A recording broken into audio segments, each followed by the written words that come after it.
ಮಾನಸ, eyebrow classes complete ಆಯ್ತಲ್ವಾ? ನೀವು ಇವಾಗ ಥ್ರೆಡ್ಡಿಂಗ್ ಈಸಿಯಾಗಿ ಮಾಡ್ತೀರಾ ಅಲ್ವಾ? ಓಕೆ, ಹೇಳಿ, ಐಬ್ರೋ ಮಾಡೋದಕ್ಕೆ ಏನೇನು ಥಿಂಗ್ಸ್ ಯೂಸ್ ಮಾಡ್ತೀವಿ? Eyebrow thread, scissor, powder, eyebrow brush, moisturiser.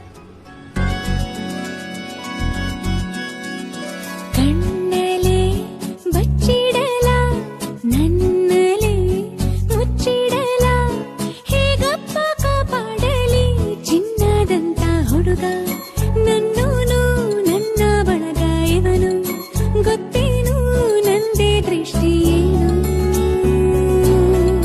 ಹೇ ಚಿನ್ನ ಮುಚ್ಚಿಟ್ಟರು ಬಚ್ಚಿಟ್ಟರು ನಿನ್ನೊಳಗೆ ಹಾಯಾಗಿರುವೆ. ಹೇ ಚಿನ್ನ ನಾನೆಂದಿಗೂ ನಿನ್ನೊಲವಿಗೆ ನಂಬಿಕೆಯ ನೆರಳಾಗಿರುವೆ.